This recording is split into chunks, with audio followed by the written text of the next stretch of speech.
Hey everyone, welcome to our next lesson. Now we're going to be looking at how to create geometric classics.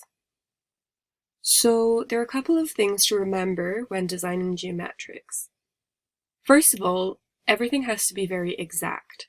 There's no guessing, so make sure to use your rulers, make sure that snap is ticked on like this, snap to guides, layers, and document bounds. And make sure that you're very precise when you're creating everything. I've made my canvas here 32 centimeters so that the scale of the geo is a bit more easy to create. The other thing to mention is that it can also be easier to create geometric designs in Illustrator because of the vector aspect of the design. However, I'm going to show you how to create this in Photoshop because then we can easily add textures and also our customers require Photoshop files. Okay, so let's get started. You can see that I have created square and circle here. These are both 4 centimeters in diameter, so a 32 centimeter canvas. I've just used the derivative of that to create my 4 centimeter motifs. You want to make sure that you think about how your elements are going to fit into the repeat size of your canvas if you're creating something with squares or something that is not a stripe like this one. To make sure that you're not creating motifs that ultimately are going to be really hard for you to repeat out. Make your life easier, always the best thing to do. So another thing to think about before you start designing a geometric is the color. So color is hugely important for geometric designs. I mean, it's important for all designs, don't get me wrong, but in order to sell a geometric design, which some customers can perceive as a little bit basic potentially, sometimes customers can look at geometric designs and think, oh, I could do that, when actually they can't. You need to make sure that the design is not too basic, has some interesting little tricks in there, but also that the color is really popping, has a nod to whatever your storyboard says, but also is just really eye-catching and works really well for the print. So I'm going to start by picking, I think, 4 colors. I'm going to use our storyboard here. I think I'm going to use this green, the black, the pink, and maybe a more neutral version of that yellowy color. So let's start. I'm going to duplicate this little square and make him pink, so just make sure you've got the lock on.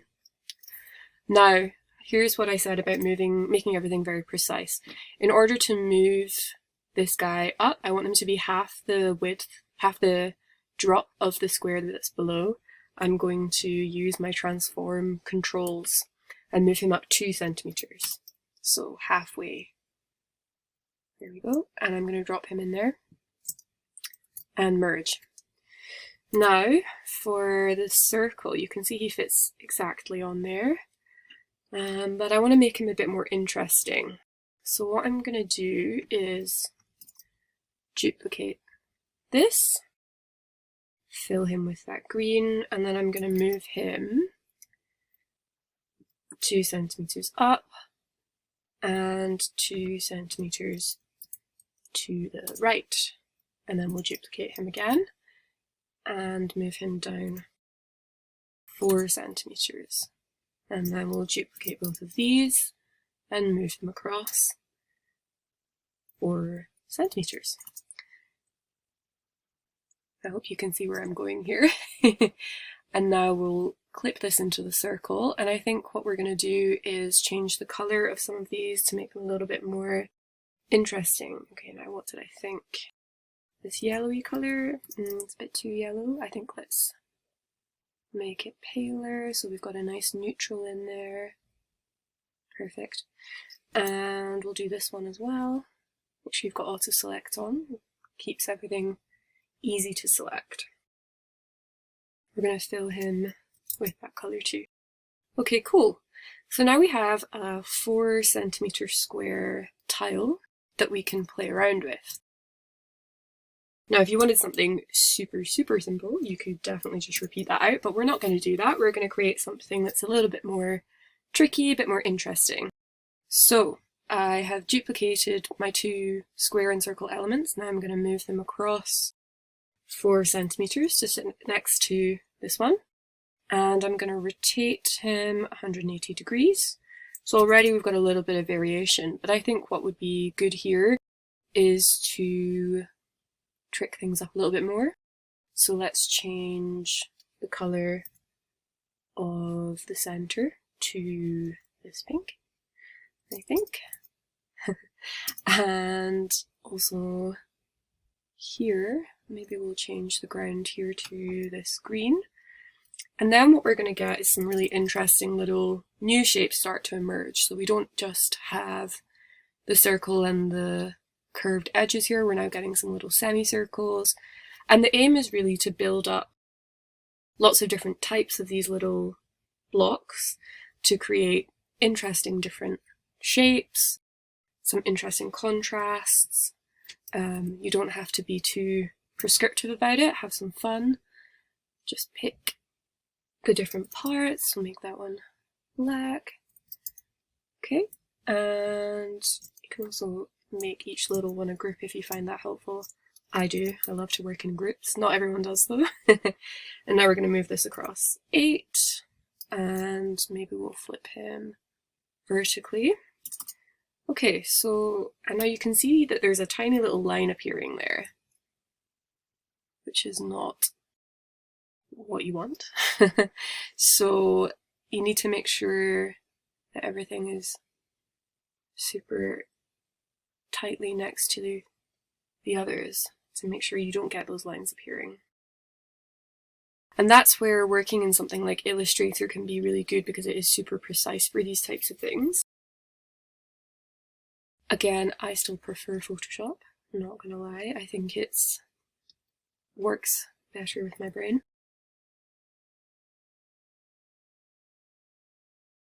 So now I'm just going to fill this corner to be pink, and I think I'll switch these 2 around. So we'll make this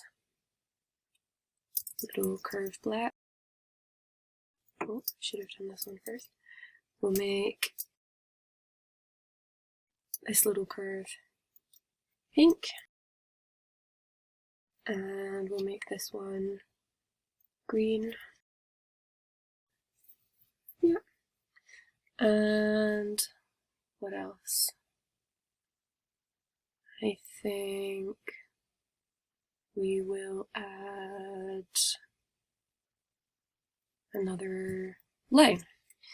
So we'll duplicate that, and I'm going to merge that line, the new line that I've just created, so that we keep the file size down. I'm going to flip it horizontally, and then I'm going to move it down 4 centimeters. Again, keeping everything as precise as possible. And I'm also going to duplicate the top layer here and keep that as a group, my workable file, because I think what's happening here is quite nice, and maybe it would be good if this whole little shape here was that nice pink color, so we're getting some more interesting shapes throughout the pattern. And I think I will make this one green. So it's really just a process of going through, using your designer's eye to figure out how you can add variation to something that seems quite simple.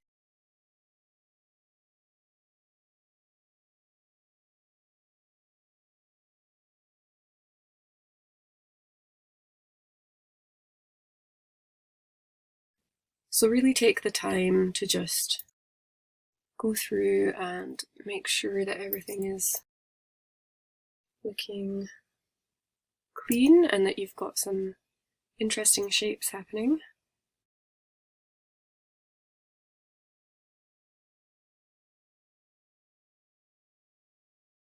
And remember that this is going to be repeated out more as well, so you will have a lot more of the canvas filled, but it's always good to start with something that you're happy with, and you can change this motif many times to make sure that you're getting something really interesting coming through. I think it would be good to have a little black section here.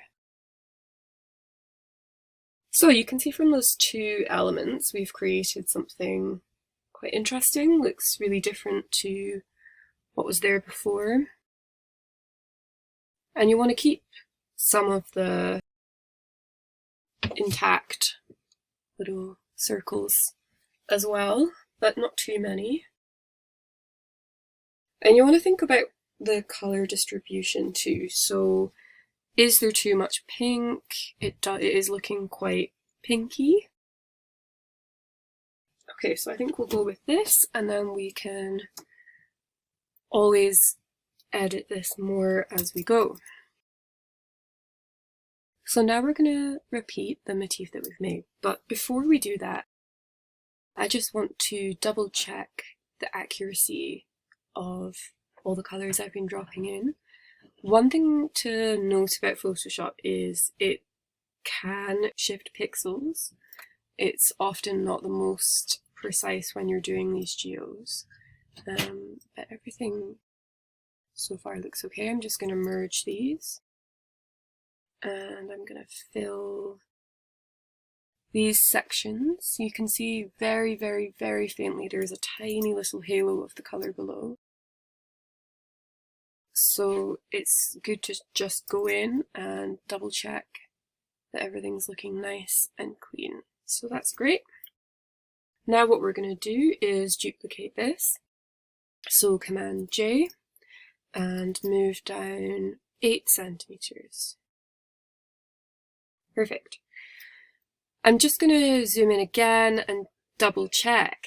Yes, so you can see here, even though we've been super accurate, we've only used the transform control to move our elements, Photoshop, the lovely thing that it is, has still shifted the pixels down a tiny little bit. And you can see here at the bottom left hand of our screen, we are zoomed into 200% right now, so that would never really happen in the real world. But I still want to make sure this is as accurate as possible, so I'm just going to manually shift this up 1 pixel, and then I'm going to merge those two to create my tile.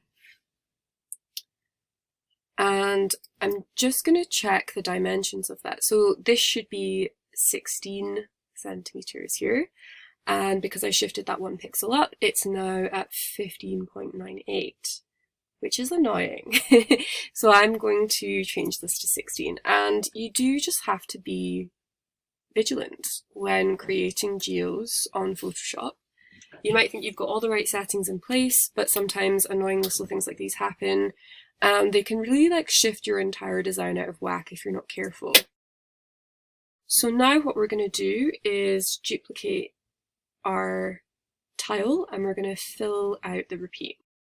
So Command J to duplicate, and I'm going to rotate this 90 degrees, I think, yes, just to add an extra layer of variation to the print. And then I'm going to move it up by 16 centimeters, because that is the height of the tile. I'm just going to zoom in. Yep, we're okay so far. Fingers crossed no more lines appear. So now we need to repeat this back down at the bottom of our tile. So remember, our canvas size is 32 centimeters. So we're going to duplicate this tile, Command T, and move him down 32 centimeters. Now you can see that we're getting this annoying little line popping back up again. Again, there's no rhyme or reason, it's really annoying, and my inner perfectionist is very unhappy about this. But I'm just going to go in and manually fix it again. So we're going to change the size of the middle tile because we don't want to fiddle with anything on the top or bottom as they're repeating top and bottom.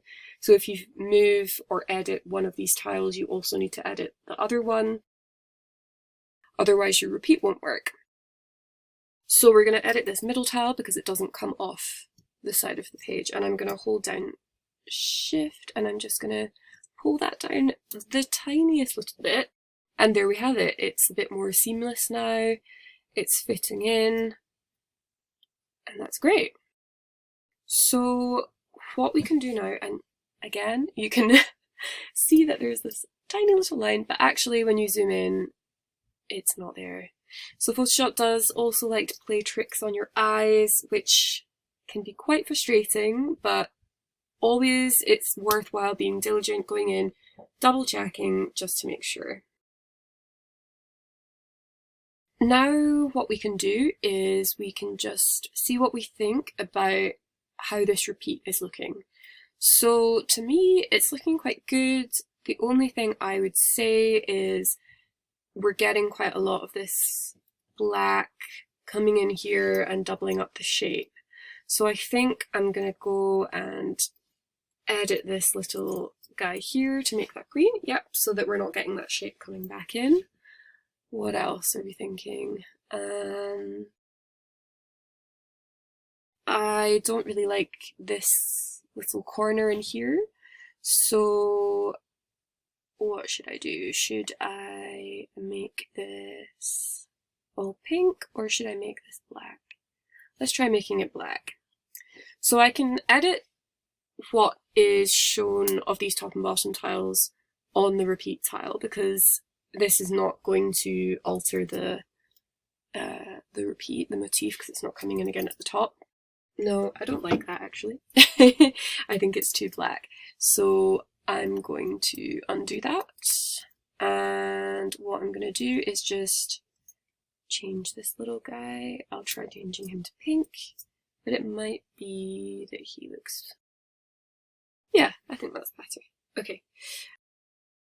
What else do we think? No, I think that's looking good. Okay, so what we're going to do now is create a little group of this guy. And I'm going to duplicate the group and Command E to merge, and I'm going to use my marquee tool to select the repeating tile. So now I have a duplicate of this tile, and what we're going to do now is fill in the rest of the repeat. But I want to keep this looking as tricky and interesting as possible. So I'm not just going to repeat this out like this, which I could do, and it does look good, but I think what I'm going to do is make it more of a different drop. So what I'm going to do here is move this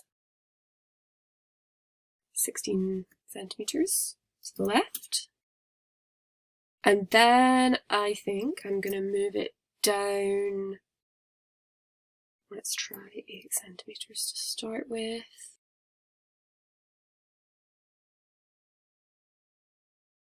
No, I think I'll do 16 centimeters down so that it's a half drop. Or has the illusion of a half drop. Great, okay, and then so what we need to do is repeat the rest of that motif back in at the top, 32 centimeters, and then have both of these coming in again on the other side, 32 centimeters. Excellent. So now we've got a bit more of an interesting shape popping up. And I'm just going to go in and check, and yes, here we go. Here's our friend, the annoying little line coming up again. So what I'm going to do is edit our middle tile again, and I'm just going to zoom right the way in. And I'm just going to pull him across 1 pixel. Zoom across the other side and double check. Great. Let's double check on this side too, because my eagle eye is sensing a tiny little bit of movement here too. When you're never going to have this is not a vector file, so a customer is never going to zoom in as much as this to see tiny little lines or tiny little inconsistencies. This is probably my own personal nature of being a perfectionist and having a lot of attention to detail that is stressed by the idea of tiny little lines. But I don't think it's ever a bad thing to be too diligent. So here we go. Now we've got a repeating tile of 32 centimeters. And you can see my layers at the side here. I've also got my working groups and my initial tiles. So I think we can get rid of this one because those tiles are redundant now because we've changed the colours. I'll keep this little group because I think it's always handy to have extra elements for the customer. But I'm going to hide it. And now this is all of our layers for a repeat.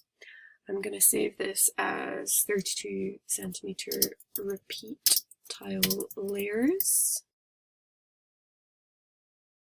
Now I'm going to double check that the pattern is working out to 64 centimeters, just so that we can check for any inconsistencies and also the aesthetic of how it looks repeated out.